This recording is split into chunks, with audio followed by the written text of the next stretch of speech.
information or workshops, or as we go ahead and we launch other programs also, these will be accommodated so that you get a feeler of how you can work on all these 5 dimensions to bring about the best beauty potential out of yourself.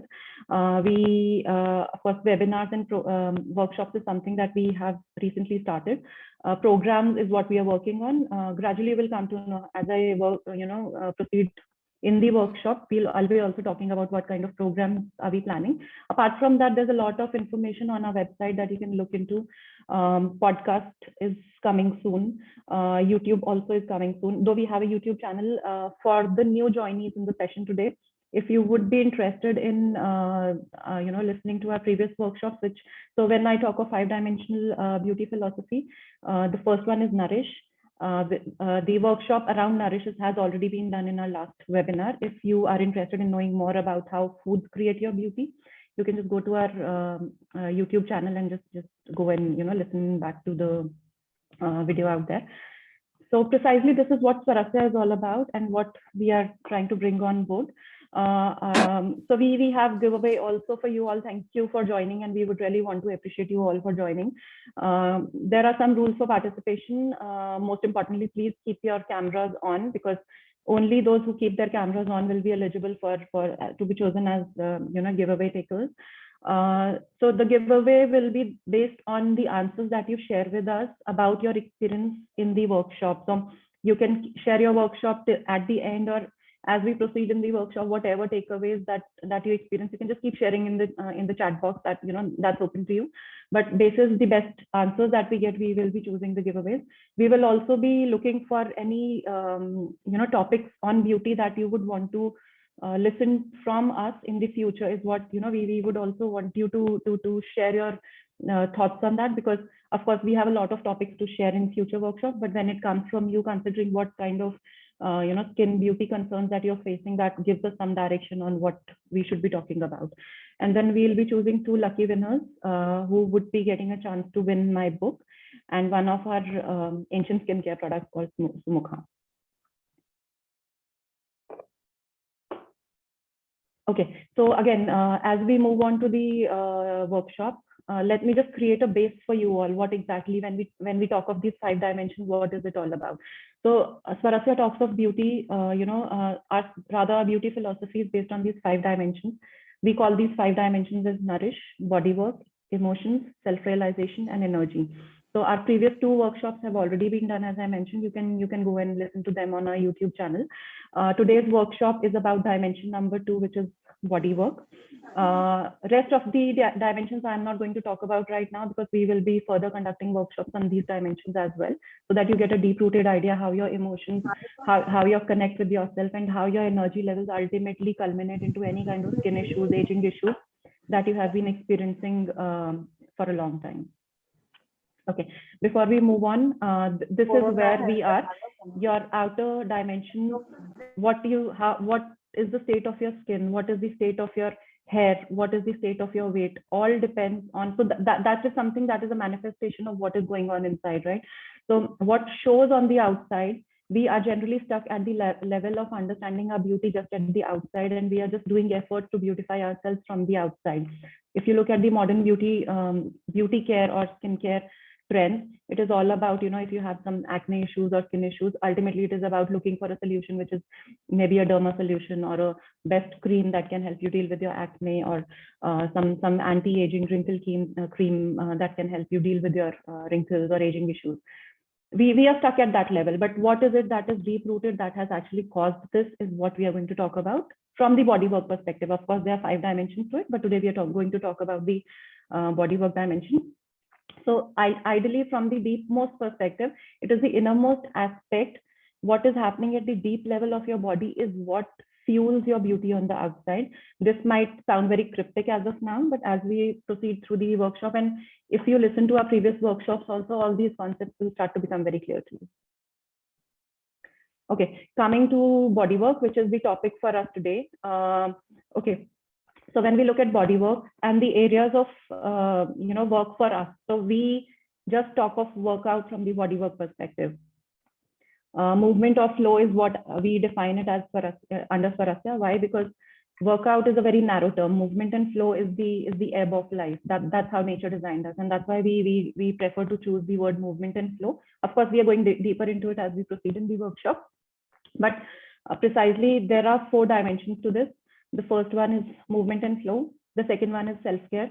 Third one is skincare, and fourth one is sleep, because nothing exists in isolation. If there is a day, there's a night. If there is activity, there also has to be a rest. So when we think of body work, we are always stuck in a movement mode, in an activity mode, in an do more mode. We go to gym, we'll spend 2 hours, 3 hours just working out without realizing that is it helping us or is it causing harm to us, and do we need that kind of a rest also to balance out the level of activity we do with our workout sessions. So we are talking of all these concepts, but that's where we start from. Okay, so where are we today? I guess a lot of us can relate to what the screen talks about. Body work we do today as a part of our self-maintenance. What is our motive behind it? Either we want to maintain ourselves, or maybe we are going overweight and our healthcare practitioners told us to maintain ourselves from health perspective, of course. Or there could be some other reason, like maybe you're just very fond of exercising. That's the reason you are into, any kind of workout practice. So precisely this is where our workout practice lies today. It's about looking for a very, a good kind of a gym where you get all the support and you can just, sculpt your body rather, I would say. Then once you're done with the workout, then you need, of course, the modern world has made us believe that kind of protein we need to maintain ourselves. And ultimately, when our protein needs are not able to be fulfilled right, then we move on to the supplements. I will not get into the food part in detail right now. For this part of it, from the food perspective, please go and listen to our YouTube video on Nourish, because there's a lot of detail covered in that workshop. But the whole idea is I'm trying to create a scenario that this is where we are stuck today. We are looking for a workout place, looking for good amount of protein, and when we are not fulfilled, then we are looking for supplements, and this becomes a vicious cycle. That's where we are stuck today. Why we are doing it? We want to lose weight, or we want to build muscles for an attractive appearance, or we want a lean body or a toned body, or it could also be because of health reasons. Maybe because after a certain age, specifically after in your in or after your 40s, there is a need for weight training and supporting your body, because that's where the decline of the body starts to happen really faster. And then it could also be out of obsessiveness. Like we come across a lot of clients also who are just obsessed about workout. There is no need, but they just have to do it. And lastly, it could also be because your physicians may have recommended you some workout for your health concerns, which is absolutely okay. We are not going against it. What we are trying to understand here is, where is your limit? So when I talk of all these concepts, please take it from the perspective of, we are not saying this is not right. We are saying this is absolutely right.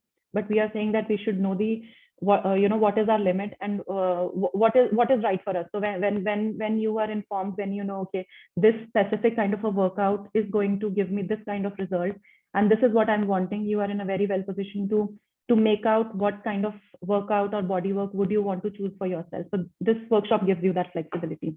So ultimately, for a lot of people either into fitness or any kind of fitness activity, it could be Zumba or aerobics or gymming or outdoor body work, we often see people, by the time they're done with their workout, they're completely burn out. I guess a lot of us can relate to this. Is this what our workout should be? Is something that you should be looking into, because our body has certain limits. It's supposed to be in balance. When we create a burnout for ourselves, is it anyways helping us? Is what we are trying to understand here, okay? But and another important thing to know here is, probably if you are exercising or working out to an extent of burning out yourself, be very, very sure you are inviting your age very, very faster. How is what we will be discussing in the workshop later. Okay, so what happens when you get into a mindless body work kind of a pattern? When I say mindless body work, why we use the term mindless body work? Because body work is important. What we are talking of here is mindless body work. When you do not understand whether or not your body is capable of taking control of that kind of workout that you've chosen for yourself, or does your body have that kind of energy where you can spend 2 to 3 hours in gymming, or is your body fulfilled enough with nutrition to be able to take that kind of a stress that exercising creates? When you are not aware of all these factors, that's what we called mindless body work. Okay, what happens is any kind of activity that you do, whether it be a strenuous activity or gymming, even yoga, okay, do create some kind of stress on the body. And when body is under stress, these are the four factors that get created inside the body that ultimately, if not taken control of, in few years could take you towards very faster aging. So what are these four factors? Free radicals, it's lactic acid buildup in muscles, it's inflammation in your whole body, and the inflexibility. So again, this is one thing that I believe we all can relate to. Somebody who's a hardcore gymmer for a very long time, we can see that their body becomes very stiff. They move like a zombie. They do not have enough flexibility to move their body up, front and back, sideways. So of course they have muscles, but it's like a zombie walking with heavy muscles. So that is the kind of structure that extra exercise or getting too much into protein or doing more than what is required for you can give to you. Not initially, of course. Initially, definitely you will enjoy the kind of body you're wanting. Over time, with that kind of activity, you will become a moving, you probably will become a moving zombie if you're overdoing your exercising. So what are free radicals? Before we understand what are free radicals, just be very aware, free radicals ultimately create a lot of inflammation, and that inflammation ultimately converts into aging. So how this entire cycle happens is, just look at the apple on the screen. The right side of the apple is very clean and clear, so just related to very clean skin or a very smooth kind of a skin texture that you may be having. And on the left, you see it's an oxidized kind of apple structure, all those brown spots. So relate this kind of a structure to wrinkling or pigmentation or any kind of damage that you see happening to your skin. What is this happening? What is happening is free radicals get produced inside the body. So when we say free radicals, these are being produced by host of factors. It is not only body work or extra exercise that is giving you free radicals. Through the day, the kind of food choices that we are doing. So again, I would reiterate, if you would want to go deeper into what kind of foods are we talking about for these that cause aging, you will have to listen to our previous workshop. But I'll not get into the food detail of it. I'll specifically stick to how body work is causing free radicals. But just to create that base for you, free radicals are being created by the foods that we are consuming, by the kind of skincare products that we are using, by the kind of exercising regimes that we are following, by the kind of environment that we are living, by shallow breathing practices. So everything wrong that we are doing in our daily routine ultimately is dragging us towards creation of free radicals. What these free radicals at the deep level do, they damage the cell membrane.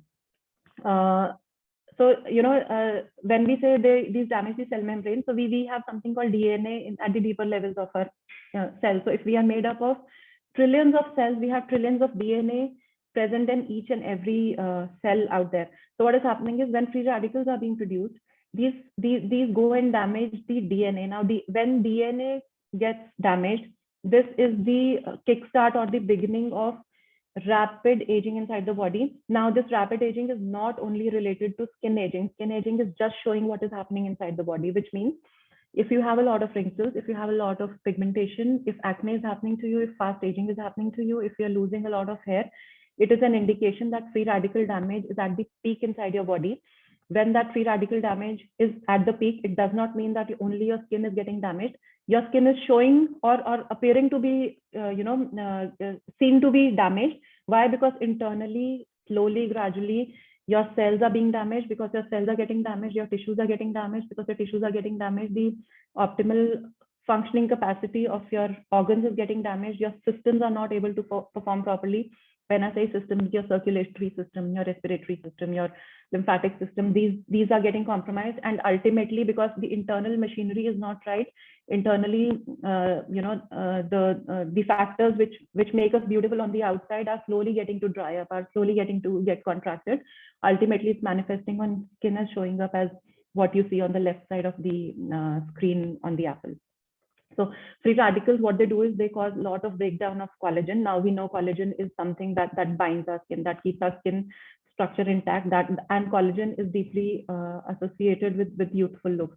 Somebody who's into their 20s probably has very good quality skin. Why? Because their collagen structure is quite intact, not because of their dietary and lifestyle choices, but because their age is supporting them at that time. At 20s, your skin will not break out. But if you do not create a good lifestyle or dietary pattern or an exercising pattern for you, or if you do not work on all the 5 dimensions that we're talking about, ultimately gradually you will see within few years, specifically for women, as you enter your 40s, ultimately you will see rapid decline of your beauty starting to happen, your skin going for a toss, your hair going for a toss, your weight going for a toss, weight loss not happening. So it's all related to what starts to happen in your body in your 20s, which keeps happening and keeps destroying a lot of cellular structures inside, gradually bringing about changes in your organ functionality, and ultimately starting to show up on the skin. So what I'm trying to say here is, whatever shows on your skin is not what is happening, what has happened to you in last 2 days or in last 1 month.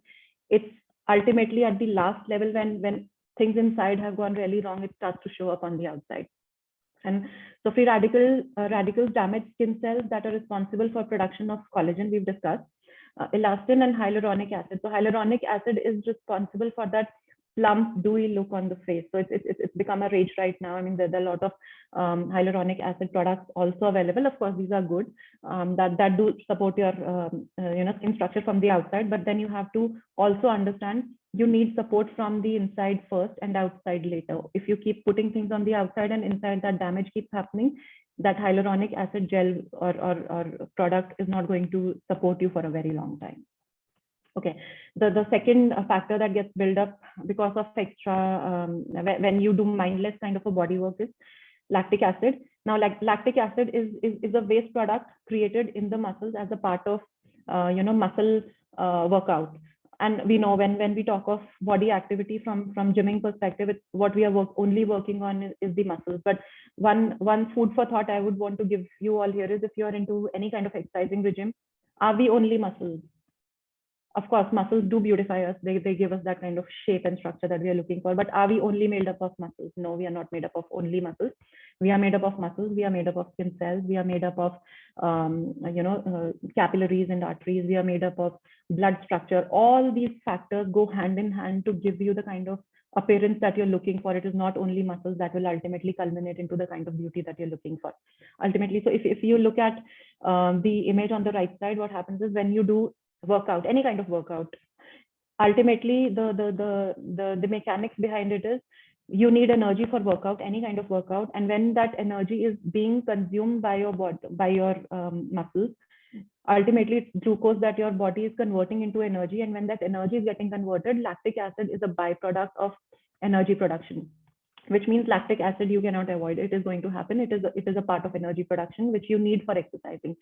What you need to know is how to manage lactic acid. So lactic acid is produced in muscles, and it's a waste that builds up during intense exercise. Though it is a temporary buildup, it is only when you're working specific kind of muscles. It ultimately, if you do not know how to handle lactic acid after your strenuous workout, that lactic acid stays in the muscles and doesn't flush out. When it stays is where, if any one of you ever experiences muscle soreness or inflexibility or muscle pain or cramping, is an indication that lactic acid is still stuck in the muscles. It's not flushed out. Ultimately, it's a toxin for the body. It's a toxin for the muscle. Ultimately, it will start destruction of cells, including skin cells. This will not happen in a day or two. This is a long-term pattern. So what we're talking of, if you're exercising in your 20s and 30s, probably you will be at the peak of, or the best of what you can look and feel. It is only when you start hitting your later years is where all these implications will start to show up from the skin perspective. But from the feeling perspective, from the body perspective, of course, muscle soreness, inflexibility, muscle pain is something that you immediately experience. So now you know when this you're experiencing all these factors is probably because lactic acid release is not happening. Scientifically, of course, it is known that lactic acid buildup in muscles causes discomfort. It may also give you, it may make you unsleepy, and it does happen. When somebody gets into workout as a novice, there are times when you're not able to sleep, when you do a lot of extra activity. You may feel tired after your workout. You may also feel weak. So this is all what scientifically we are told, or is public. if you get deeper into yogic sciences, you will come to know that yoga has always considered lactic acid buildup in muscles as super aging waste of the muscles. And that is the reason, if you see, of course, there are much bigger reasons why yoga, there is a specific way how yoga is done. But from the scientific perspective, yoga does know that if we follow a specific kind of exercising pattern, we can very well control lactic acid. We'll be talking of all these concepts later. So just to give you a quick tip, if you are into gymming or if you're into extra kind of strenuous exercising, we are not saying that you stop it. It is much required. Please do it, but don't make it a mindless activity. One. Secondly, just know your limits. And thirdly, we know if it is a muscular work that you're doing, lactic acid is going to happen. What are you supposed to do after you are done with your workout? Do not leave your workout place before stretching and relaxing. When you stretch and when you release your body, when you open up your body, that is where the flush out, and as and when the muscles get relaxed after contraction is where the lactic acid flows out of the body. This is one big mistake that we generally do. We do our exercising, we go to gym, we do a strenuous kind of exercise. We do not spend time for stretching and relaxing. We just come back and get back onto activity again. This is where lactic acid keeps in there in the muscles. And of course, enough water is very important, because for any kind of waste to be out of the body, you need water to flush it out. Okay, so why yoga is anti-aging?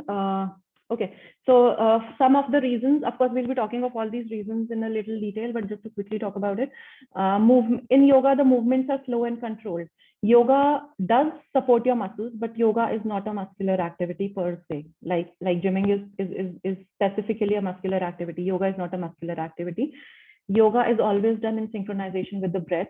When breath goes in and your muscles are used to a level where they're supposed to, all those waste materials which are produced out of extra need of the body for energy are not produced that way, because your body is not consuming that amount of energy which is required at the time of extra or strenuous exercise that you do.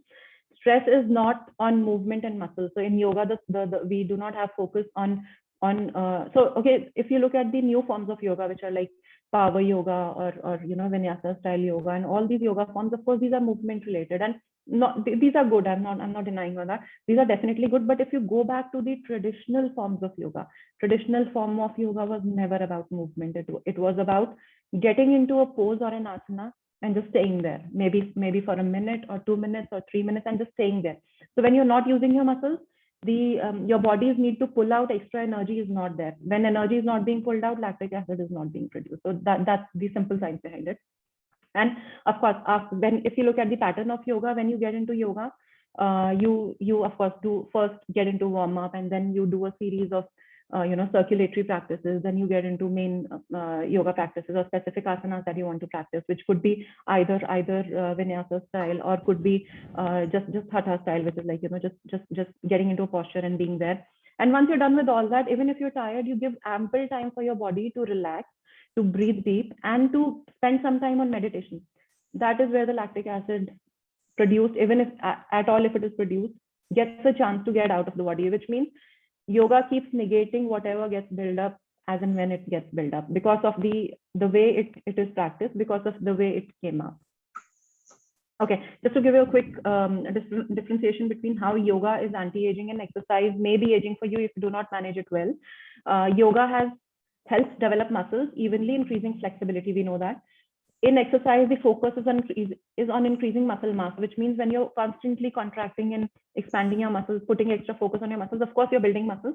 But in the whole process, what you're also doing is you're decreasing the muscle length and flexibility. And that's the reason, if you remember, I just mentioned somebody who's into a very strenuous kind of fitness regime, ultimately, probably, after a few years may walk like a zombie, because that flexibility factor probably is gone. Yoga is also an energy efficient activity because of the way it is structured and done.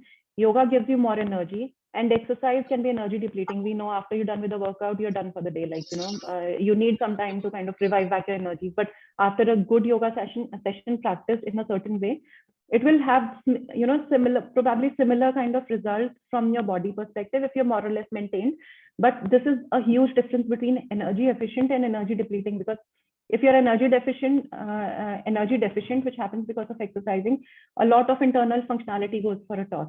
That is super aging, which we will of course talk in the later, when we talk of the beauty systems in the session today. Okay, so body is relaxed and body requirement is reduced in asana, because if this is only when if you are doing static asanas, not into a lot of, with vinyasa kind of a movement or constantly getting into power yoga kind of practices. And if you look at exercise, it strains muscles, it increases the speed of circulation. The rapid the speed of circulation, the rapid your aging is going to be. So that's a very simple formula. If I have to give you one takeaway from the session, as soon as you feel your heartbeat is going up and circulation is up on a constant basis, we do need it. I'm not denying on that. I mean, some part of the day or early morning, you definitely need to speed up that circulation, because when that circulation goes up, the detoxification process of the body goes up. So it is required to a certain extent, very much required. But if your body is constantly in a speeded up circulation mode, it creates a lot of pressure on your entire body, including your blood vessels. That is the super speed aging mode that you're living into. So workload on respiratory system is reduced in yoga, whereas oxygen usage gets increased in exercise. Why this happens? Because in yoga, when you get into a posture, and if you mindfully observe yourself, you will realize that your breathing becomes calmer, it becomes deeper, it becomes really, that shallow breathing pattern is gone, which may be a consistent pattern in exercising. One, why? Because we do not give extra focus on exercise, on breathing patterns during exercise. One. Secondly, by nature, strenuous exercising demands a lot of energy. When you need a lot of energy, your breathing, generally gets faster. So it is the technique that is to be blamed for that. Yoga reduces cortisol linked to faster aging and inflammation. So this is about hormones. I'll talk of it in a little detail later.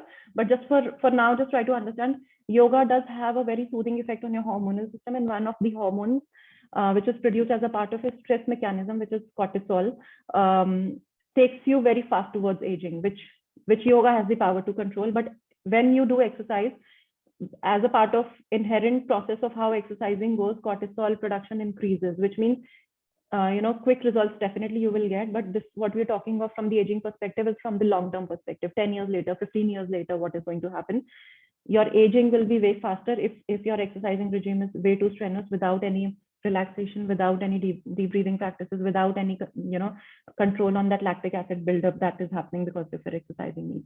Then yoga promotes balanced state of mind. This is related to how mind creates beauty. This is one topic that we will be covering in our future workshops when we talk of emotions and beauty.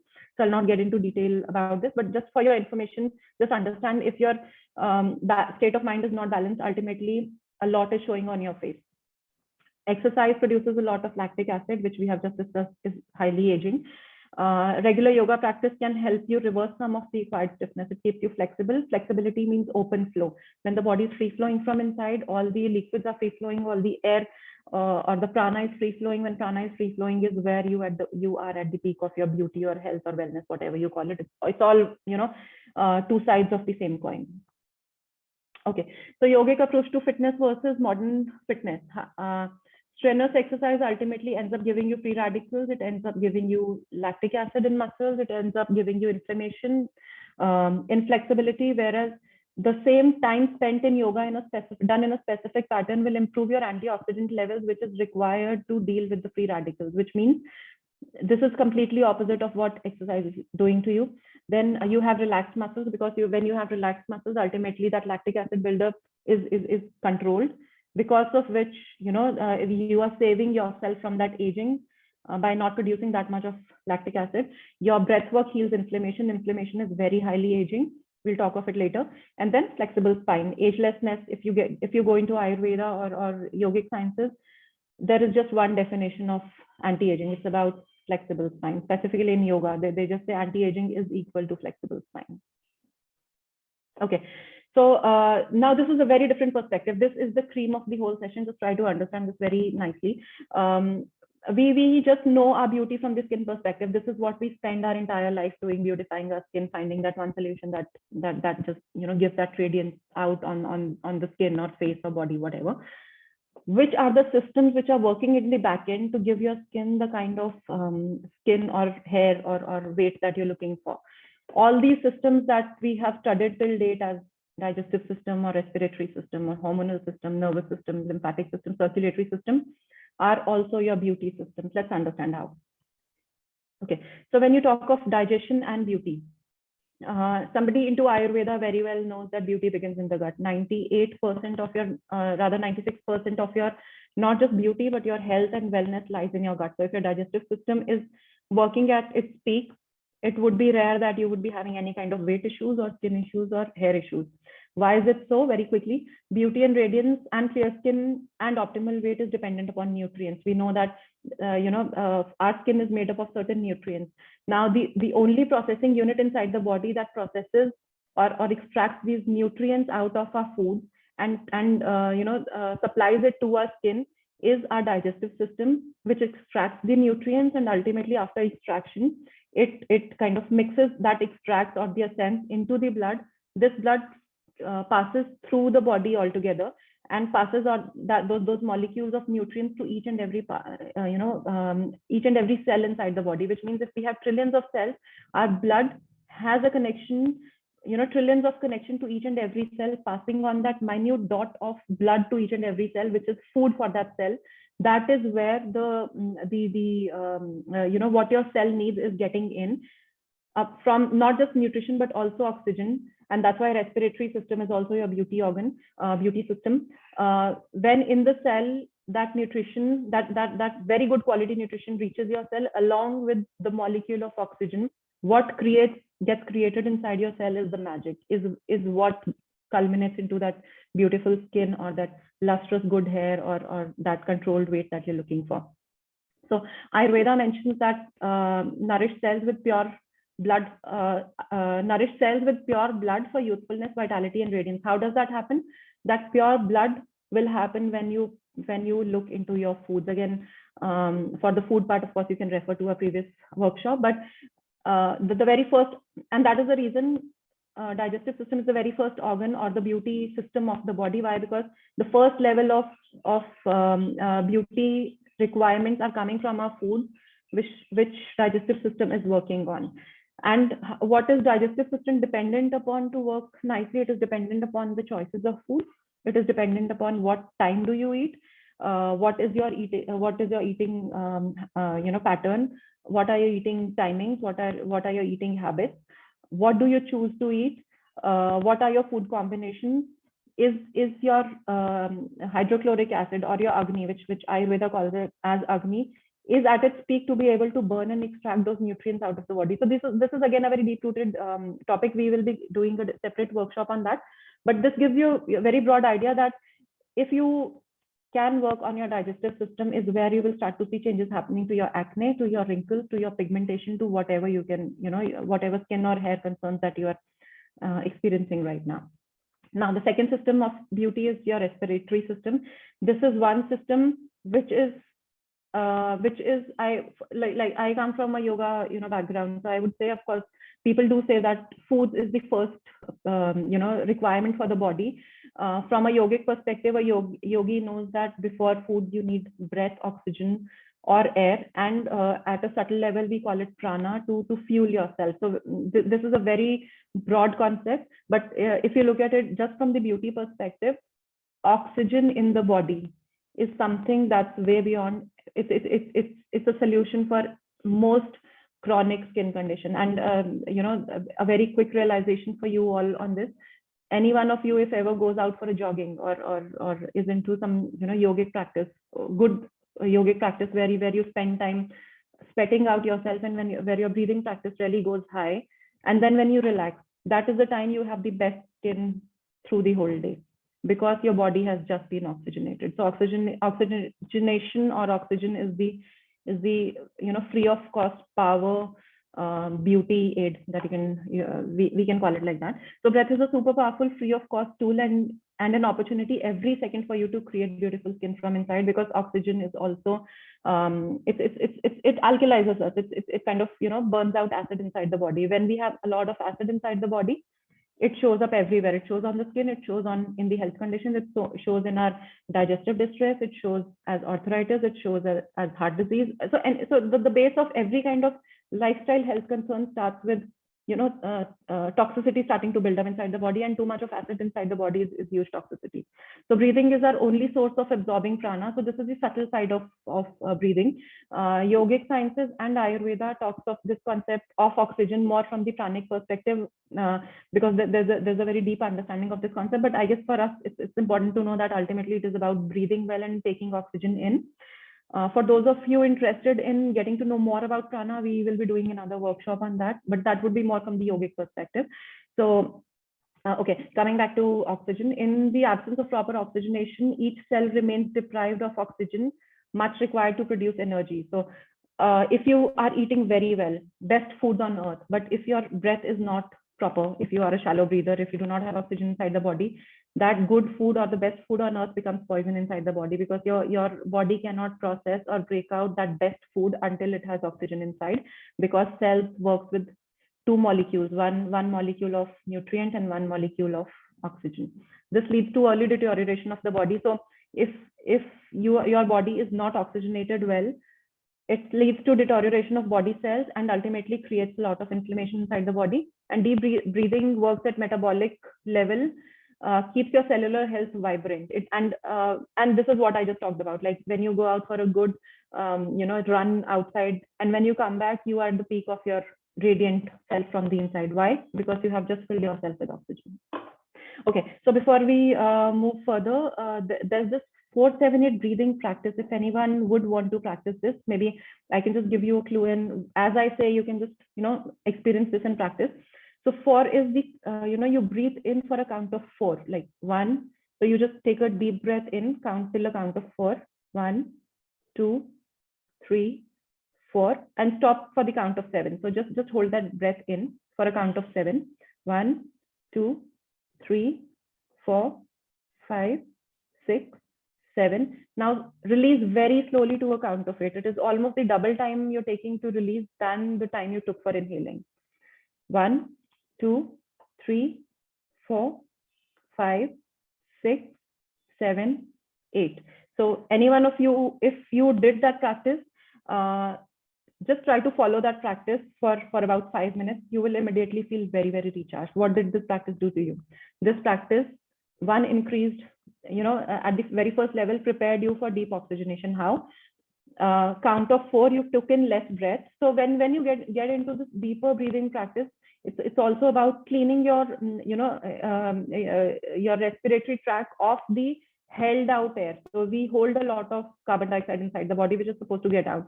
This breathing practice will not only help you start to breathe deeper, but also help you release whatever carbon dioxide you're holding in. Carbon dioxide is super aging.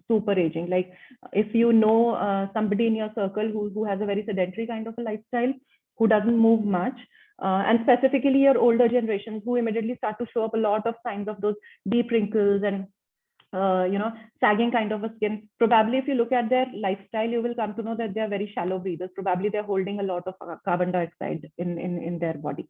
So 4-7-8 breathing practice is a very beautifying and health building practice. So maybe you can just make a part of your lifestyle. Okay, your hormones and beauty. A slight disturbance in your hormones can change everything from your weight to your skin condition to pigmentation to whatever skin conditions that you can think of. How does that happen? So there are various hormones that are circulating inside the body. We know that we have a lot of hormones working for different purposes, but very at a layman language, if we have to understand what are hormones. Hormones are basically, it works like something like an internal postal system. So you get some message from the external stimuli which you sense, like for example, whatever you're listening to me right now in the session. Okay, how is it getting inside your brain and how your body is absorbing it? The sound that is getting produced is being sensed by your body. Those signals are being passed on to your brain, and your brain is processing it and telling your body that this is happening, or maybe telling your senses that this is what you understand out of what we are speaking, what I'm speaking right now. This entire process from your brain to the specific part of the body where you understand what is happening, or so supposedly you have to move your hand. So when you're moving your hand, that movement is just an action, is a manifestation of some signal being passed from your brain to your hand to move. And similarly, if you get that acne, if you get those wrinkles, if you get that any kind of beauty concerns, ultimately something is being manipulated at the brain level, being passed on to those specific beauty systems which are not functioning right, and ultimately because they're not understanding the information right, they are producing something which is not required for your beauty or skin. Just also when I kind of relate talk about beauty and skin, relate all these things to beauty and skin, this is at the surface level. This also means the same concepts are equally applicable to your health and wellness also, but we are just talking of what is happening outside, when this entire system is not functioning fine. So keep a very broader outlook to whatever we are discussing right now. So what happens is your brain did not get that signal right. Now, what is it that your brain uses to pass on that signal to that specific system to tell it that this is what you're supposed to do? It is your hormones. So hormones act like a postal system. It is something like a letter sent by your brain to that specific system telling it behave like this. It's a piece of code. The message that your system gets is how it behaves. So if you got an acne because something, your skin tissues, your skin cells were clogged, it was a signal, internally sent at multiple levels. Ultimately, that converted into an acne. If those wrinkles have started to form, there is some miscommunication happening at the hormone level. Your brain is communicating something which is not right for your beauty, and that's how your systems are behaving to give you that kind of an appearance that of course you're wanting to change. So it's a very deep rooted philosophy, but the whole idea is, now what works here, this is little off topic, but let me, because we are here on the same topic, anything that you can do to support your thinking and brain and emotions, which is our, of course, next topic of the session. But just because we're talking of this, if you know how to balance your brain, not just your health, not just your well-being, but your skin and beauty concerns automatically start to sort out. Why? Because the thinking activity is all done by the brain. If the signals pass on right to the brain, those right signals are passed on to the hormones. Hormones send the right signals to the system, and then systems start to behave right. So it's that deep-rooted cycle going on. But some of the hormones which are very deeply associated with how your appearance gets affected in the longer run, estrogen, which is the female hormone. This is responsible for plumpiness on your skin. This is responsible for your body weight and the shape of your body. This estrogen is also responsible for moisture levels on the skin. So precisely, this is the beauty hormone. Okay, this hormone in our early years, say till by 30s, it's very well maintained. Naturally, we are not doing anything about it because our bodies, we are at the peak of our reproductive health, and reproductive health is good. Estrogen is more or less balanced. That is the reason in our 30s we look and feel very good. It is only when we start to hit late 30s and early 40s or mid 40s, we drastically start to see, 5 years, 10 years, till 5 or 10 years, my skin was very good. I don't know what immediately started to happen. What is happening is that decline is happening at the hormone level, and this decline is a part of aging. We cannot stop it. It is how humans have been designed to evolve over time. The only thing that we can do is we can delay it, and the delay process is beautiful. The delay process is all about eating right. It is all about living right. It is about your lifestyle. It is about the thought patterns that you carry. Everything, those 5 dimensions of beauty that we're talking about, is where everything is coming and merging here. So coming back to estrogen, if your estrogen is imbalanced, so for a lot of women who go through PMS, who have a lot of period issues, who have a lot of fertility issues, breast tenderness, weight issues, skin concerns, probably in most of the cases it's basically estrogen at play, and that's the reason you ought to sort out your hormones, and that's why endocrine system or the hormone system is again one of the beauty systems that we have to really look into deeply. After 40, the female reproduction system starts to slow down. That's where we start to see a lot of aging issues starting to happen to us. This is the time, like if you took care of yourself in your 20s very nicely, 40s is the time you need to double up your efforts, not just from the skincare perspective, but from eating right perspective, but from the perspective of getting into right kind of exercising, and definitely doing it, getting into some weight training, because that's where you start to lose out muscle mass also. Getting into some kind of meditative practices. Why? Because the more soothed down your brain is, the better signaling, and the better signaling, the better appearance you will have. Now, the second hormone that is also deeply connected to your appearance is cortisol. Now, this is a stress hormone. This is produced when we are under stress.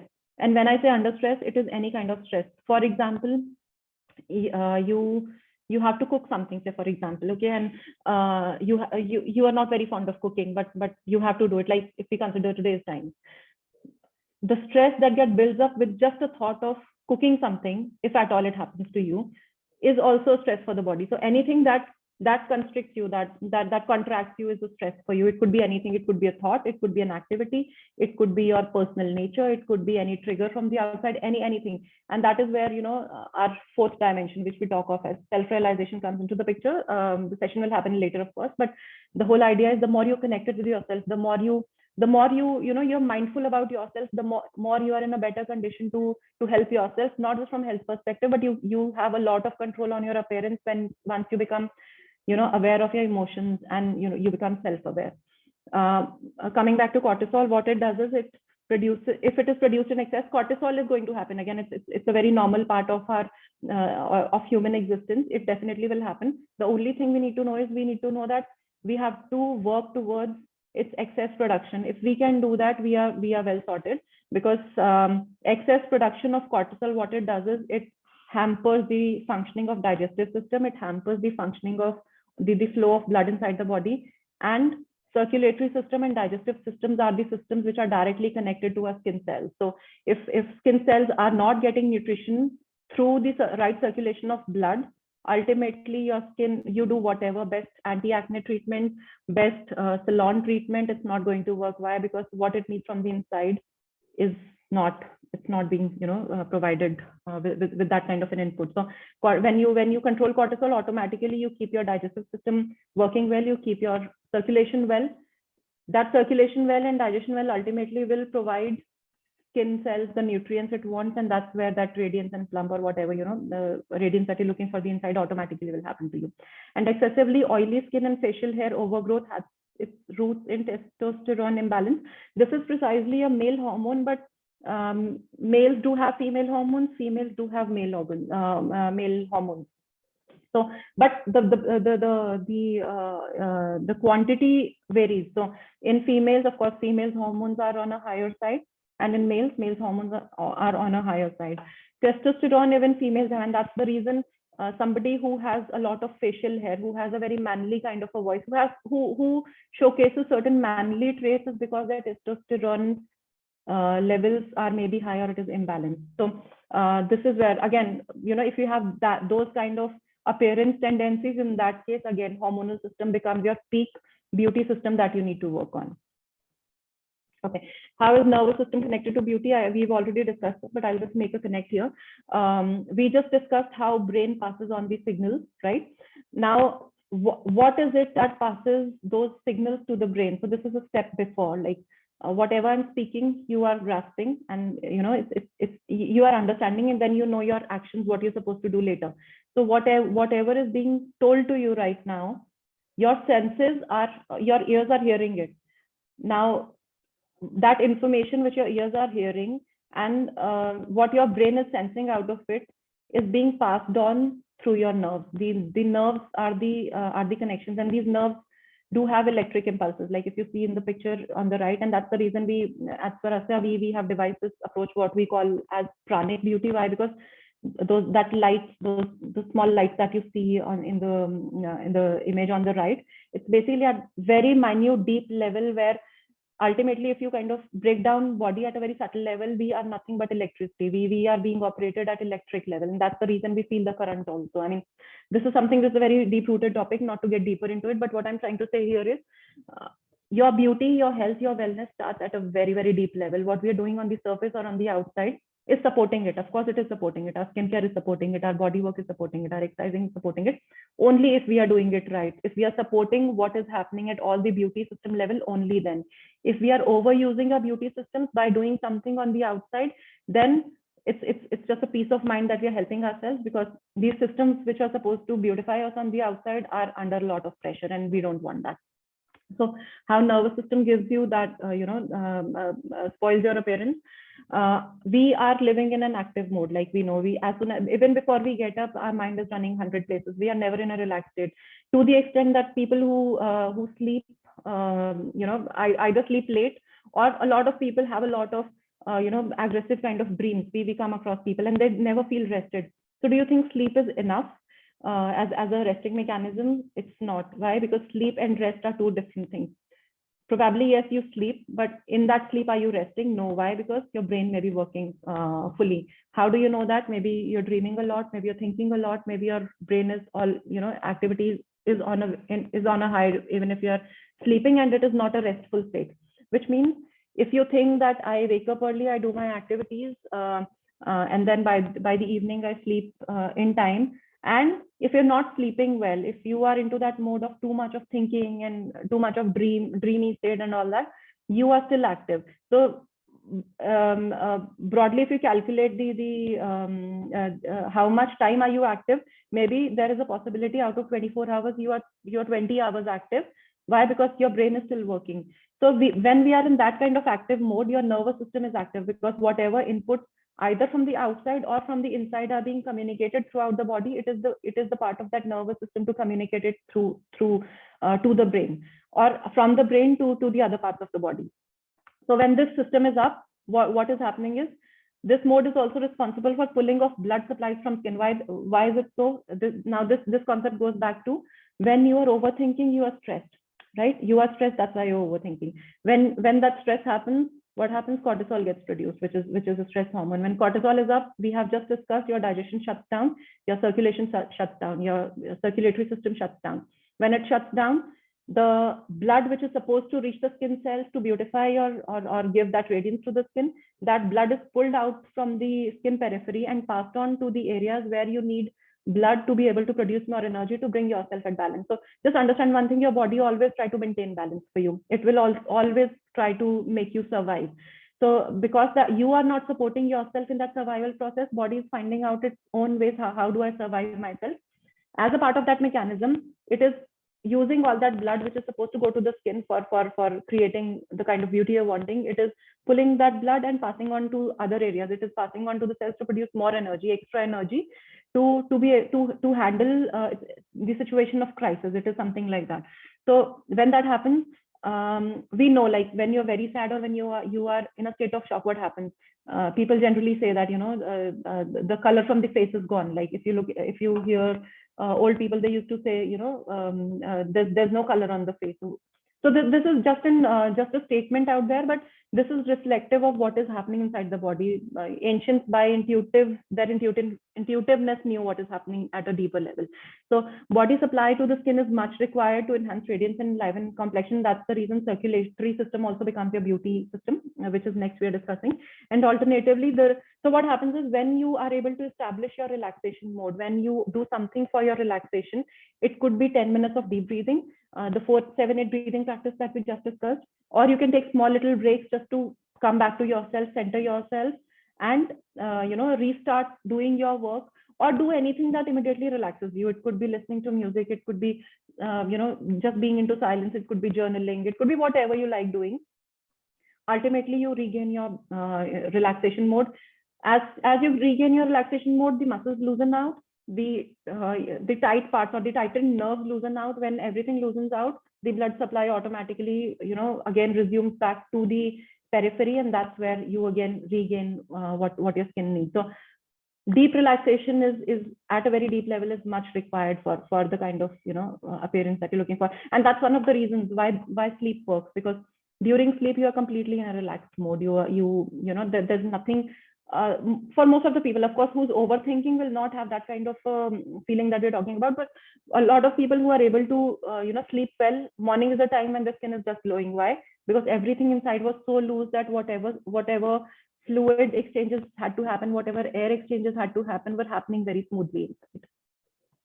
Okay, lymphatic system. This is one system that is not talked much about, but this is one system that, at least at Swarasya, we focus a lot on. Why? Because this is something like the sewer system of the body. So what happens when your sewer gets blocked?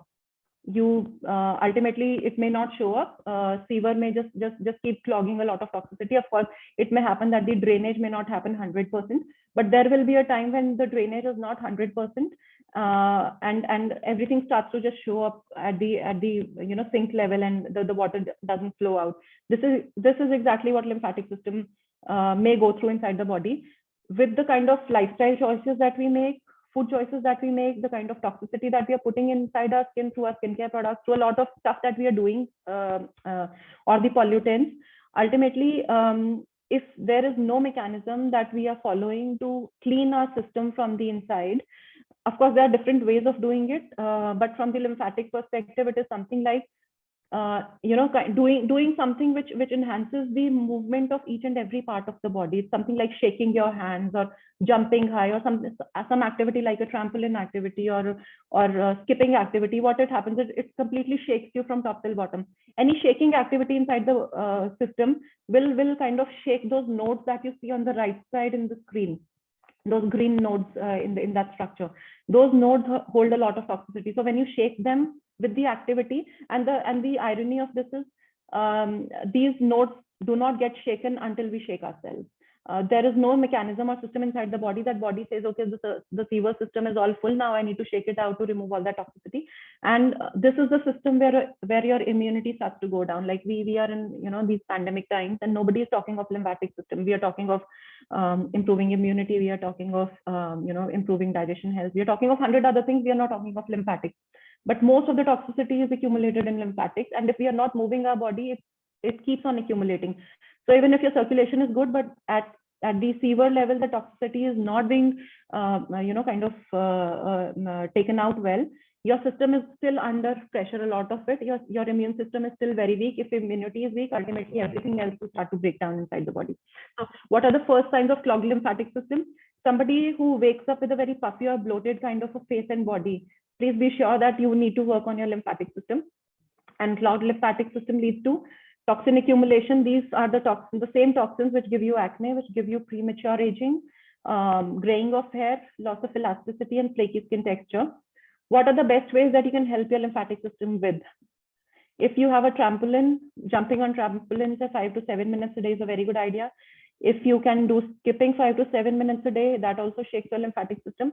And worse still, if not possible to do any of these practices, doing dry skin brushing. So dry skin brushing is something like take a dry brush or a dry coarse towel also works well, and start rubbing your body for 5 minutes just before bathing from the bottom of your feet and come upwards in a circular motion towards your heart. What it does is, because you are kind of rubbing and stimulating each and every part of the body, this lymphatic system is just under the layer of the skin. It gets stimulated and enhanced, and it gradually starts to break down a lot of toxicity from the lymphatic level. It's a very simple activity. Maintaining lymph system is very, very easy. The only part is because it is so easy and simple that nobody is talking about it at all. But from your immune perspective and from your beauty perspective, this is one area that can make huge lot of a difference. So do spend some time working on your lymphatic system. And lastly, your last system of your beauty is the circulatory system. We have talked a lot about it, but just to reiterate, blood quality is the marker of what skin quality you have. Somebody who has a very rosy kind of a complexion does have that. Why? Because the circulation towards the skin or the face is really nice. Somebody who has a head full of really nice lustrous hair. Why? Because circulation is passing on those nutrients to the hair follicles. So blood is the carrier of all the nutrients, and skin and hair needs do blossom at its full capacity only if your circulation is well, which means exercising is an absolute must if you really want to maintain yourself for a longer time. Your blood ought to be pushed to the extremities. Now, circulation does not happen to us naturally. I mean, of course, to a certain level, it will be maintained. But if we really want a good circulation, maybe some body work is required, some exercising is required, yoga practices are required. So some of the good ones are, you can try practicing 8 to 10 rounds of Surya Namaskar. This gives a really good boost to your circulation practice. How do you know that your circulation is well? As soon as you start breaking out sweat under your arms, even if you are not in a health condition where you can do a lot of Surya Namaskars, as soon as you're able to break out sweat under your arms, that is an indication that your circulation has gone to a good level. So that's a small indication. So even if the 8 to 10 rounds do not work very well for you, practice 4 to 5 rounds or 2 to 3 rounds and reach to a stage where you start to feel that you have broken sweat, just broken sweat to a certain level, and then that's enough for your circulation if you don't want to go further. And from the self-care practices to boost circulation, body massage, Abhyanga body massage, which is an Ayurveda practice, is one of the most talked about practice in Ayurvedic modality for a good circulation. Okay, so what are the yogic practices that support all these beauty systems? When you're talking of lymphatic system, it is supported by skipping and jumping activities. When you're talking of circulatory system, it is supported by Surya Namaskar practice and other kind of cardio practices. So if you are not into yogic practices, maybe any cardio practice, of course, in limits, you should be knowing your limits, is a good way of supporting your circulatory system. Your hormonal system and nervous system is supported by inversions. Inversions are something like when your heart is above your head. So when your head is down or legs are up, something like a head pose, or even Padasana pose, or you know, mountain pose, where your head goes down and your heart comes up. So getting into inversions. Then your meditation practices, which soothe down your nervous system, because of which hormonal system also starts to balance out. Digestive system, spinal twists are something like the image that you see on the extreme right. Those spinal twists where you twist your waistline to kind of give internal abdominal massage is a good practice for your digestive system. And for your respiratory system, it is supported by deep breathing practices. So all the beauty systems that we have just discussed have their own ways of getting supported by certain body work practices. So these are some of those, like you can design your body work practices based on these concepts. So that will make sure that all these systems are being worked out well. Okay, so this was about from the exercising perspective. But as we said, body work is not just about fitness and exercise. It is way, way, way beyond that. What all is a part of it. So, we cannot cover, it's a very, very vast topic, but in this workshop, we've just tried to give you an idea about what all body work is all about. So we are just covering some very root level basics of this, but this is very vast and deep. Of course, we'll be doing a lot of workshops around these concepts individually, but just try to grasp the concepts. Fitness is just, or exercising is just one part of body work. Another part is self-care. Now self-care is majorly about how do you take care of yourself. From the exercise perspective, we are working on our muscles, we are working on these systems through yogic practices. What are we doing for our senses? What are we doing anything for our eyes? Are we doing anything for our nose? Because these senses have a huge role to play. Of course, their beauty is one thing, but from functioning perspective, these are something that make us experience the world. Like through our eyes, we experience the world. Through our nose, we experience the world. So these senses is basically where we experience the world. Are we doing anything about it? So I guess Ayurveda is the deepmost science that talks of self-care practices. Some of the good ones are self-massage, Abhyanga massage that we just discussed, which what it does is it moisturizes skin. Of course, from the outside, it beautifies. We know body massage is good for us. But what it does at the deeper level, it enhances circulation. We have just understood how circulation is your beauty system. It improves lymphatic function, and lymphatics we've also tried to understand how it makes a difference to your appearance. And it reduces daily stress, which means it also impacts your nervous system. When stress is related to your nervous system, so if you're able to take control of your stress, nervous system automatically starts to balance out. When daily oil practice becomes a part of your daily habit, gradually you will see your skin will age much lesser than people who are not into daily massaging practice. The only condition here is the kind of oils that you use should be really pure. Why? Because your skin is semi-porous. Whatever you apply on the skin, quite a part of it gets absorbed into your bloodstream. When it goes to your bloodstream, and if those toxins are entering your bloodstream, it is toxicating your lymphatic system, it is toxicating your liver. Your liver is having extra load to process those toxins. So a lot of inputs that we are taking from the outside, either through our foods or as pollutants, or from our skincare products, we are not even aware what kind of toxicity are we taking in. I'll talk of it later. There's some eye-opening research which was a part of my education when I was doing it. Was I guess everyone should know that that's how that revolution of change is going to happen. So oil massage, of course, is one of the practice that can keep you really ageless for a very long time. If you would want to look at some of the pure oils, you can look at our website. This is one thing also that we are doing in the oil segment, because coming from that ancient beauty perspective, we do understand what is the importance of oil for your self-care, for your self-care. So coming on to self-care, the second practice, one of the other practices, Jalneti. What it does is, like we are practicing, we are doing exercising for our muscles of the body. Our face is also muscles. Are we doing anything for the muscular health of our face? Why? that plumpiness or that structure of the face that we have in our early years starts to just sag down when we get into our 40s or 50s or later in our later years. So some of the good practices from the Ayurveda perspective are Jalneti. How it helps us, it is not just about cleaning your nose. When the water passes on through from one nostril and comes out from the other, it is touching base with a lot of nerves which are connected to your nerves and sinuses in the whole face, which means even that slightest of stimulation in one of the nerves is enough to bring back that circulation or that muscular activity in the whole face. So Jalneti is not just about nose, it can just beautify your face really amazingly if, of course, it becomes a part of your practice on a regular basis. It is known to strengthen eye muscles for the simple reason because a lot of nerves internally are connected, and because of that connection, even if one nerve is stimulated, it passes on that effect on to the other nerve. The third one gets stimulated, the fourth one gets stimulated, and that's how the entire effect passes on to a very it has a very spiral kind of an effect. So it is one of the best practices to also not just strengthen your eye muscles, but also improve your eyesight. And also it very deeply works on dark under eye circles also. It is not going to happen in a day, of course, but then, it is about getting into that practice and being consistent with it. Also, along with it, only Jalneti is not the solution.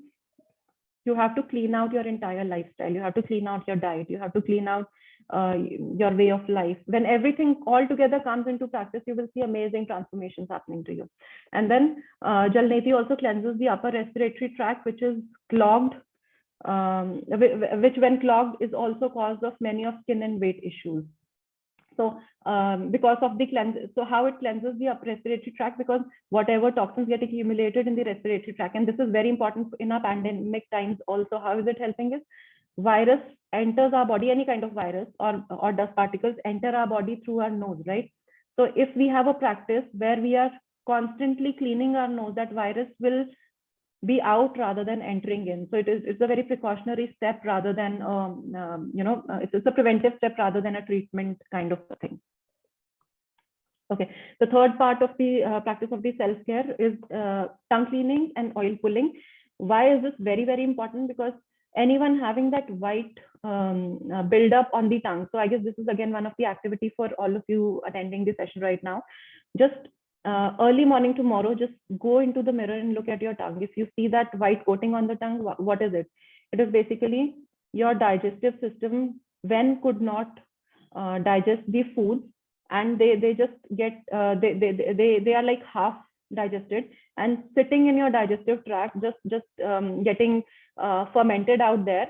The effect of that, the gases which get produced out of it, the toxins that get produced out of it ultimately rise upwards. It's something like a vapory effect, and those vapors rise upwards. And when you are at the state of rest at the night, in the morning, all that toxic vapors get accumulated on the surface of your tongue. So that white coating on the tongue that you see is a coating of toxicity, and it's also an indication of how toxic you are from inside. These are the same toxins that will give you weak immunity, that will give you all kind of lifestyle disorders, and that will ultimately convert into either an acne or pigmentation or free radicals or destruction of skin at a very deeper level, which means tongue cleaning. So the entire idea should be as much as you can clean yourself. It is not just about bathing or applying soap to the body. That bathing is an art, cleaning yourself is an art, and this art has been very well beautifully captured by Ayurveda. And I don't think there's any other science which understands the importance of cleaning yourself apart from Ayurveda. And that's the reason we do not ever, these are the concepts that nobody ever tells us also. So tongue in Ayurveda is the microcosm of the entire body. It will, whatever accumulations if you see on the tongue is an indication, is a mirror of what inside, what kind of toxicity you are holding at a very deep level inside. So it also, and apart from that, one of the other benefits is it activates your organ functioning also. So invest in a good copper tongue scraper preferably, or any other that you get. But copper tongue scraper, why? Because copper is a very strong detoxifier. As a metal also, it is a very strong detoxifier. So it adds on its detoxifying capacity, properties to the cleansing act of this scraper. So and this is one of the activities. Another activity to be done after this tongue scraping is oil pulling. This is basically taking about one teaspoon of sesame oil and just filling your mouth cavity with oil early in the morning before you brush your teeth, and squishing oil in your mouth cavity for as much long as you can, preferably anywhere from 5 minutes to 15 or 20 minutes. What it does is it is super face beautifying activity. Why? Because it stimulates your face muscles. We do not ever do anything that activates the muscles of our face, that improves the circulation on our face. That's one. Secondly, so this is the beauty benefit. The health benefit is when you do that squishing, the vapory effect of those toxins that we just discussed, which get upwards when the digestion is not 100%. Because of that squishing activity, whatever toxins are still lying in your respiratory tract, because of that squishing push, it comes out and gets mixes into the blood. Because these are very lighter, oil has this capacity of binding these toxins, and then you kind of spit it out. So again, it's an activity of pushing out toxins out of the body. Okay, so that was about self-care. The third pillar of body work is skincare. A lot of people may not relate to how skincare is related to body work.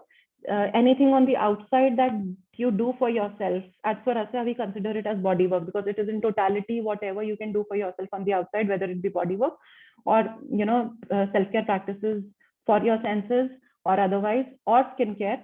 Now, before we move on further, this is coming from my studies, which is a very research based statistics, and these statistics are I suppose these would be somewhere around 7 to 8 years old. I don't know, the numbers may have gone up right now, but this is what, when I was studying, I came to know. An average 16-year-old American girl is exposed to 167 hormone mimicking chemicals in a day in the US, and India is catching up, because the use of the kind of spread of skincare products and household products and chemical products that we want for our kids and for ourselves ultimately is loading our body with a lot of toxins.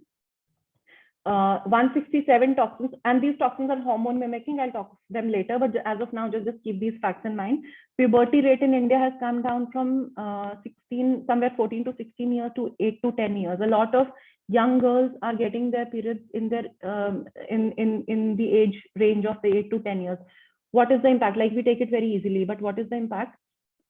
Because of the kind of food that we are consuming, I would highly recommend, please listen to our Nourish workshop, which is there on our YouTube channel. There we talk in detail about how foods impact. But the whole idea is, when you look at the puberty rate coming down for Indian girls, and of course girls all across the world, what is happening is we are either doing something from the food perspective, or from the self-care perspective, or from the skincare perspective, or from the environmental perspective, or from the lifestyle perspective, which is creating an up and down of female hormones inside the body, specific estrogen that we just discussed in the previous slide. When the estrogen in the body goes up, it fast forwards the reproductive process inside the body. So estrogen is responsible for so it is not only estrogen, it is a interplay of 3-4 different hormones: estrogen, progesterone, all these hormones coming together. But primarily, the up and down of estrogen, when it happens, it automatically induces puberty in young girls.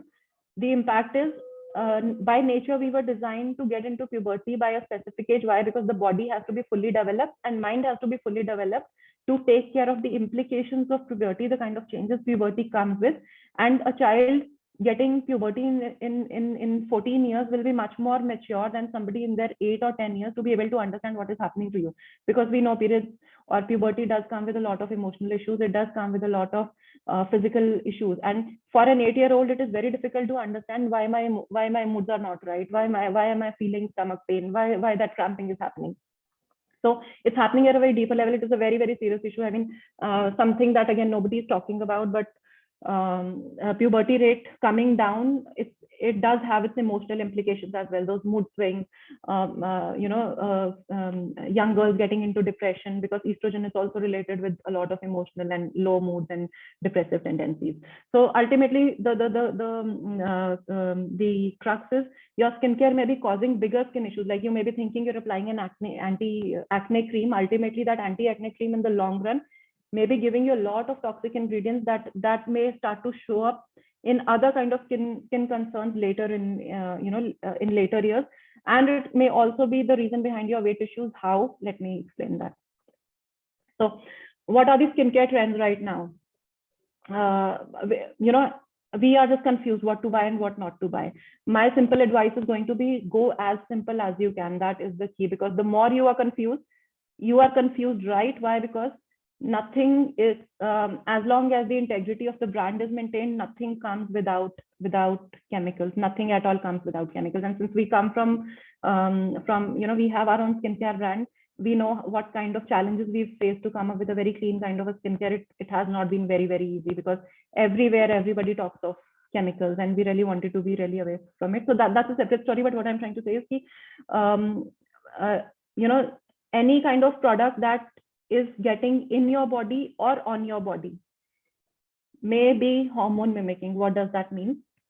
Xenoestrogens. This is basically a synthetic version of estrogen, which enters our body through absorption, either through a skincare product or through it may also be coming through something like dairy milk. If you consume a lot of milk, and if the cow from where the milk is getting produced is being injected hormonal injections, ultimately those injections are not being injected to the cows, but ultimately entering our body with those hormones, which fast forward our hormonal activity. And that's the reason the puberty rates are really drifting away, because and those hormonal mimicking chemicals are entering our body from various sources. So one of the major sources, of course, is skincare. The other one is dairy products. So xenoestrogens are a group of endocrine disrupting chemicals that mimic your body's natural hormone estrogen. So what happens is, when the estrogen from the outside gets into your body, your own body's capability of making that estrogen function right inside the body, one, goes down. Secondly, estrogen load happens inside the body, because it's happening from the inside also and the outside also. What is the result? When chemicals that mimic our natural hormones get into our bloodstream, they can disrupt natural hormone functioning. It leads to higher levels of circulating estrogen in the bloodstream. If the bloodstream has a lot of estrogen, it is the beginning of a lot of physical and emotional changes happening inside the body. This can lead to a host of health concerns, specifically for women. A woman who's not able to lose weight, that yo-yo feeling, or that yo-yo weight carrying, is majorly because your estrogen is not balanced. So somebody who's trying to badly lose weight in a specific age group, is somewhere between 30 to 45 or 50, please look into your areas, whether or not you may be having your hormonal imbalance, because estrogen could be the reason behind it. And that estrogen may be getting into your body through your skincare products, through your food products, through processed and refined foods, through pollutants, through your emotions also. When you don't think right, your hormonal imbalance starts to happen. That hormonal imbalance disrupts all the hormones, not just estrogen. So it is very important to make informed choices, not just in your skincare, but in each and every area of of your life. These are the times when we have to be very mindful of the choices that we are choosing for ourselves in any of the area that we are getting into. So the more options that we have, the more confused state it is. So the simple formula here is, be very simple and natural as you can. That's where you're preserving yourself. Rest all is a fad. Okay, what is the impact of xenoestrogens on skin and body? It causes a state of excess estrogen. What are the symptoms? So if you have any of these symptoms, if you have constant bloating, if you're not able to lose weight constantly, if you have these fibroids or lumps in the breast, or you have mood swings, irregular periods, or you have constant headache problem, weight gain, hair loss, fatigue, low libido, inflammation, heavy cycles, these are indication that your estrogen is imbalanced. And this estrogen, of course, is getting imbalanced due to various factors. Just look into what kind of products you are into, and the very first thing that you ought to do is just get rid of products as much as you can. Just closely look into the labels of the products. Just see, do your own research, look at each and every chemical, go and Google it and find out what is the impact of that chemical. You will be surprised to see how many chemicals are we taking inside on a daily basis. Okay, so xenoestrogens, the little known cause of weight gain, bad skin, and hormonal conditions. Xenoestrogens are the synthetic substances we've just discussed, and these are getting into our body through air, food, beauty products, whatever. Like, it's coming from everywhere. The modern women's world is filled with toxins we do not even realize, and we are so fond of just filling our shelves with n number of perfumes and number of skincare products and number of whatnot without realizing. Ultimately, few years later, when breast cancer happens, or when your skin or your body starts to just go out of shape, you cannot even realize it could be because of that hoarding of stuff that you're doing in your almirahs. So have you ever considered what these toxins could be doing to you? Let's just understand that. So we've already discussed that it's giving you, it may be the reason behind your weight gain, bad skin, or hormonal condition. Can your skincare affect your waistline? Again, yes. How? Because many of your skincare products expose you to heavy pollutants. Again, ultimately these could be xenoestrogens, and xenoestrogens, the kind of chemicals being used in perfumes, makeup items, cleansers, moisturizers, serums, or any kind of skincare products. Ultimately, these may be endocrine disruptors. There are a lot of estrogens getting into our body through these sources, which interfere with the normal function. And these are majorly found in conventional skincare products. I would not want to name specific products, but you can just see and compare. Like, just to give you an example, when you compare why is one product very expensive when they have the same ingredients as compared to another product which comes at the cost of 1/5 of the cost. Just try, don't go by the cost, also try to understand what is it different. Maybe the product which is a little higher is more on the clean side, and the product on a cheaper product comes packed with all these pollutants, which is giving us all these problems, because these chemicals are really cost effective, and that's why a lot of companies are just banking on them, just producing such kind of skincare products. One of them, okay, so these endocrine disruptors, estrogens mimic the natural estrogen activity of the body, which is a sex hormone. These trick our cell receptors. So what they do is they kind of confuse our cell receptors and cause hormonal imbalance. Some of the issues coming out of it are, PMS, your painful periods, headaches, weight gain. So these are from the health perspective. From the beauty perspective, a lot of women see acne break out just before their periods, or they feel that rash on the skin happening just before their periods. Probably your imbalance of estrogen is happening at that specific point in time. So your skincare may be preventing you from losing those final pounds. You really need to see if it is your skincare that is giving you a lot of beauty, health, and body concerns. Okay, so very quickly, I'll just take you through what are some of the common chemicals which are used. So the list is huge. I cannot even name what, again, coming from having our own skincare brand. When we started the brand and the kind of research we did, we were just shocked to see what is happening in the industry. But some of the commonly used chemicals are sulfates. Now, sulfates are used for lathering, like when the shampoos or the face washes, which just even with a small amount of it give you huge leathery effect. What they do is they can irritate your skin and eyes, and these are sulfates are also found in mascaras. So some people generally get some irritation in the eyes when they apply mascara. Probably it's the sulfate giving them that irritation. Parabens, we know, widely known chemical. It is used as a preservative. This is one of the preservative, which is a xenoestrogen. So if your skincare products, are cost effective and do have parabens, probably if the skincare products have parabens, they will be cost effective, because a lot of companies, to increase the shelf life of the products, use parabens. These are xenoestrogens. Ultimately, maybe giving you a feel good factor, of course, but internally they are causing much havoc, specifically havoc on your bloodstream, liver, and your hormonal system. Then you have phthalates, which are used for spreadability. Like for products, we are specifically looking for a product which spreads really nicely without realizing if it is a chemical or what. But phthalates, because of their spreadability, like something like a nail polish or something that spreads well, it does create a lot of toxic accumulations at the reproductive level, again at the hormonal level. Artificial fragrances in these skincare products like perfumes, moisturizers, shampoos, cleansers, and conditioners. In research, these have been proven to be respiratory disorder causing skin allergies. And we have just discussed how respiratory system is one of the beauty systems inside the body. And then you have lead, which is again a known toxin, which is very widely found in a lot of brands of lipsticks, eyeliners, and foundations. It is a very heavy metal, and heavy metal is one of the biggest upcoming reasons for a lot of, up till few years back, we were aware of lifestyle disorders, right? Now there's a new wave of new form of health conditions starting to emerge, because of something called heavy metal toxicity. These heavy metals we are taking in, it's coming through our environment because our there's a lot of pollutants in the environment because of industrial expulsions, one. Secondly, these heavy metals are also used in skincare products very heavily. A lot of people who use a lot of, specifically in the beauty industry, people using a lot of heavy chemical products are also the people who often face a lot of breast cancer issues. There have been studies where such linking has been made. So it is a heavy metal toxicity causing much harm to health and skin. And there's something called a wave of different kind of health conditions starting to emerge, which is called autoimmune disorders, which is basically your immune system giving up because of the level of toxins our body is processing these days.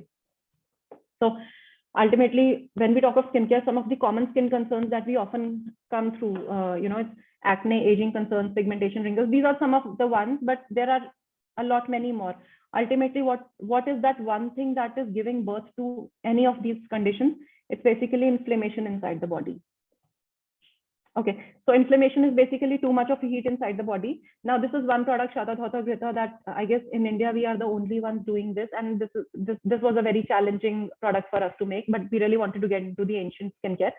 What is this product? This is basically, Shatadhata Grita is nothing but 100 times washed ghee. So which means ghee is washed 100 times in a copper vessel, and because of the process, the way it is done, because of the process, it becomes a cream, one. Secondly, and because it is done in a copper vessel, copper is very highly detoxifying and it is very cooling in nature. So the properties of copper get, as a part of washing, gets mixed with the properties of copper and ghee get mixed up to create something like a very anti-inflammatory kind of product.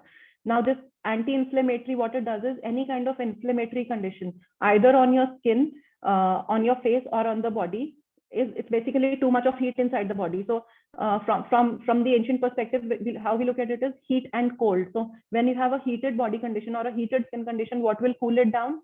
Anything cool will cool it down. So what is cool? We are not talking of cold water. Cold water does not have a cool nature. We are talking of things which have cool nature. So this cream automatically inherits a cool nature because of the process it goes through. The benefits, it has been proven in research that this formulation, so it has been proven in Ayurvedic research, because this is something modern science again will take years to realize, but in Ayurvedic researches, it has been proven that any kind of skin formulation or any skincare product being made, the base of that product should be replaced with Shatadhata Grita, because this is so highly anti-inflammatory. It does not just have beauty benefits, but it also has anti-inflammatory benefits, therapeutic benefits also, which means any of the skin conditions that we just talked about, whether it be acne, of course not active acne, but if your skin is prone to acne, because when the acne is there, of course that bacterial activity is going on, and then we don't want any oily stuff to be applied there. But if you do not have an active acne, or if you have any aging concerns, pigmentation, wrinkles, dull, lifeless skin, or psoriasis, eczema, rashes, whatever, these are all inflammatory conditions, and anti-inflammatory base is what you need to kind of work on it, not those treatments or chemicals, because the chemicals will just peel off the skin, making your skin even more prone to deeper level of damage. One insider, when we were working on this, this is a very ancient Indian product. The formulation for this is mentioned in Charak Samhita, which is the oldest Ayurveda text, and so this is what we are reviving back from in our skincare formulations also. This product is, it's not manufactured much in India. Like if you look at Shatadhata Grita also, you'll just find Swarasya doing majorly of Shatadhata Grita in India. But a lot of it's not that it is not being made in India, it is being made in India, but in India, it is not, we just don't know about it. In Europe, it is such a big rage. All of what is produced in India is shipped to either Europe or US. And this was an eye-opener for us also when we were doing research into this, because we really wanted to get into this product. And a lot of it is just exported. Indians not even having a hint of how powerful, our ancient tradition is. So if you would want, you can just look at it on our website. These are some of the other products. These are all skincare, clean skincare products that we are doing. Most of them are driven from ancient skincare, formulations. Like one of the products that you see on the left side, Kiyomiru, and the other one on the right side, Sukurabu. These are the Oriental products. Like these are the products which have a 1200-year-old history, used by Japanese queens in their times when the cosmetic industry wasn't there. So we have retained the texture and consistency exactly the way it was used in the ancient times. We did not play around with it at all using the same ingredients. So this is the kind of skincare that we are trying to bring on board, along with a lot of ancient knowledge, holistic knowledge about what is it that creates your beauty. It's not just a one product miracle coming from some chemical background, peeling or something. That's just a very superficial level fad. Okay, and lastly, the last leg of Bodywork is sleep, beauty sleep. Why? Because whatever we've talked till date was all just about activity, being on the move, moving, exercising, and all that. That helps you at one level. What is equally required is once you're done with the activity and when you get into a deep state of rest, that is where the rejuvenation happens. So if you're just exercising or just moving throughout the day, even if you're having the best food, even if you're having the best exercising regime, and if you're not resting, do you see that your skin doesn't look very nice, or that radiance does not happen, and that dullness still stays back? Why is it so? Because the skin turnover, the skin cell turnover only happens in a state of rest. And that's the reason beauty sleep is a must. So if you have burnt out yourself with Bodywork or exercise, it is just the energy consumption that you've done, the burning part of cells that you've done. What will recreate those cells is the time when you are in a relaxed state. So sleep is the foundation of youth, as we know that, but it is not a myth. There is a science behind it. The relaxation phase during sleep, especially post midnight. So for a lot of people who have a habit of sleeping late at night, it is not just hazardous for your health, but for your overall appearance. Why? Because as long as you're awake, your body will not get into a rejuvenation mode. It needs a really calm, silent state of you, relaxed muscles, relaxed nerves to start recreating all those cells from the inside. Your cells get skin cells get busy dividing to repair the skin. This happens in the state of rest. If you're awake at that time, the quality of skin is badly affected in the later years. This has been proven in research. Studies suggest late night sleeping habit and less than 6 to 7 hours of sleep in the long run makes you look much older in your later years. And this has been proven in research. Eye puffiness is because unclean body accumulated toxins show up everywhere. So have you ever experienced those puffy eyes and those dark circles? Why is it happening? Because at the night time, the body is processing toxins out of the body to be thrown out of the body. When you're not resting or relaxing, those toxins are retained. They are still in. They are not passed out, and that is what, because they are in, they are kind of reflecting from everywhere in your mood, in your lethargic body state, and under your eyes, if at all those toxins are getting impacted. Your skin and hair receives nutrients from your bloodstream. Due to unrested body, your bloodstream is not flowing properly. Why? Because till the time you're in active state, your circulation is working to keep you in that high. And poor sleep leads to production of cell stress hormones, cortisol, which we have just discussed. Excess cortisol for the body and skin is really hazardous. It is one stress hormone which can give you everything from acne to wrinkles to weight gain to whatever you can relate to from your beauty perspective. So I guess this is what I had for you today. I guess I could, a lot of mythbusters did happen today. I mean, I would really, as a part of our brand also, we would really want you to be quite aware that gone are the times when we were just looking for that one product miracle that can just transform us from inside out, or a salon solution or a spa solution or this and that. Your beauty is really something you have the power to recreate it, and it all happens from the inside. Of course, outside maintenance is very, very important, but the kind of choices that you make for your skincare will go a long way in determining what is happening inside also. And of course, because we are exposed to a lot of pollutants, you cannot give up outside care. It is much, much, much required. So this was about Bodywork. We will be conducting sessions on other 3 dimensions, which is emotion, self-realization, and energy, which are again very, very interesting topics, and that's where you get connected to the deep-rooted aspects of yourself. We'll keep you informed of all the new sessions coming up, but yeah, I guess this is all that we had for today. So if you have any of the questions, maybe we can just stay back for another 5-7 minutes to take up any questions if you have. And of course, we will be, declaring the giveaways on Instagram. So if you're not following us on Instagram, maybe you can follow us there, because the results will be declared there. And so if you are there on Instagram, you probably have a higher chance to win. That's one. Secondly, the criteria would be, please, in 2 to 3 lines, if you can just share your experience of the workshop and what did you learn with us, and what would you further want to learn from us, from all this 5-dimensional perspective. I would highly again recommend, please go through our Nourish workshop also. It was also equally informative, and all the other sessions that we have done previously, because that will give you a lot of insight into how all the dimensions are so closely connected.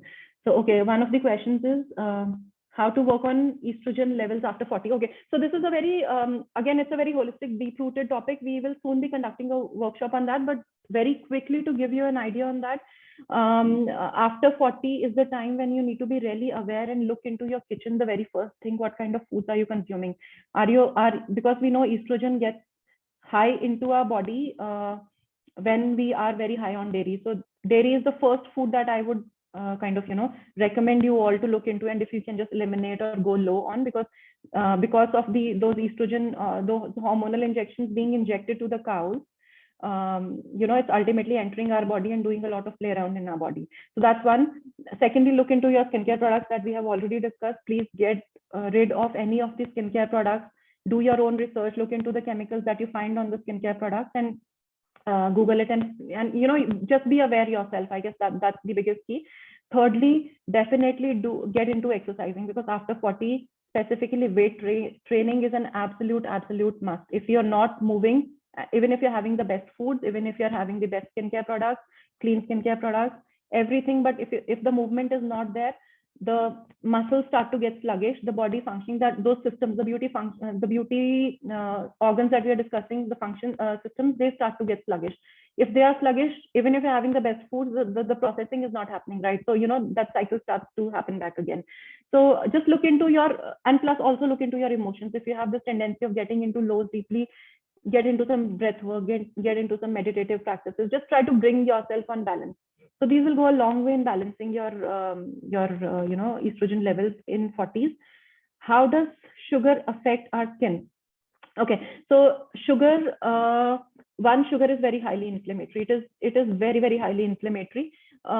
If we talk of sugar energetics, like we know, when sugar, we all eat sweets. Like in the past, of course, I have given up on a lot of sweets, but in the past, when I used to have a lot of sweets, any kind of rasagulla, like if you ever had, and if you keep that sweet liquid of that sweet for a few days, how does it happen? It becomes really sticky, right? So this is what sugar does inside our body. Like this is how our yoga teacher also used to tell us, like, why give up on sugar? Why? Because sugar will kind of create too much of stickiness inside the body from an energetic perspective. It will start to stick, because internal organs and capillaries are very, very, very tender organs. So that tenderness starts to get stuck with the toxicity, starts to attract a lot of toxins, and start to build up a lot of toxicity around those specific parts of the body.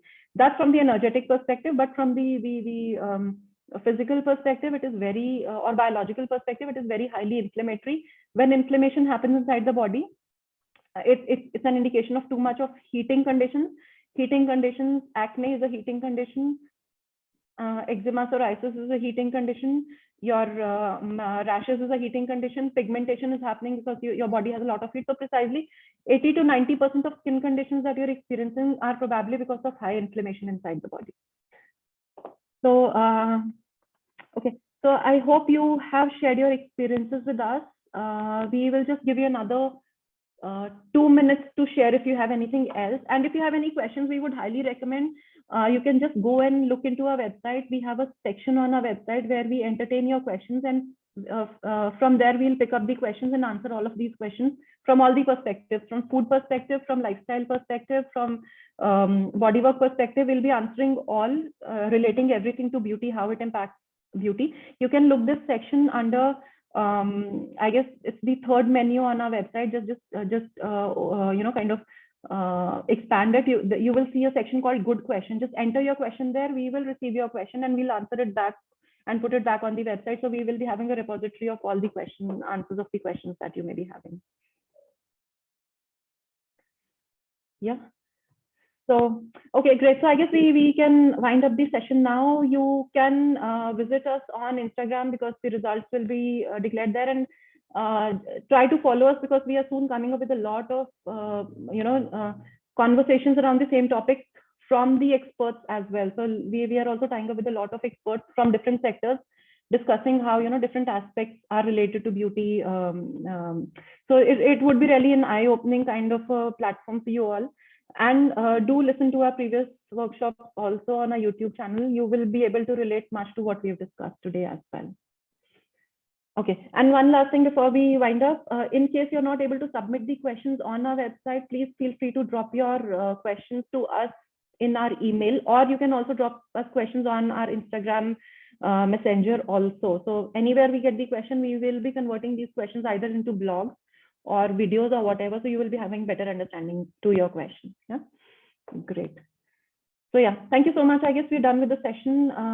We can now wind up. Thank you, Ashna, for sharing the Instagram link. So, Ashna, can you also share the YouTube link? Maybe they can just have a look at that also if Yes, anybody's I'll do interested. that. Thank you.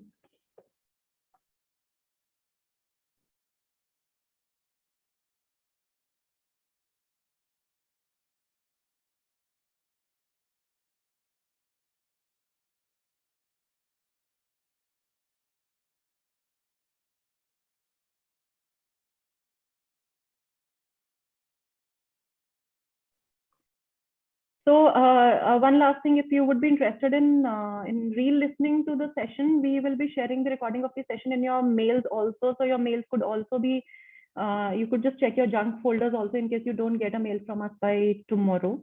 So that's also another way you can just check out the session again. Thank you so much.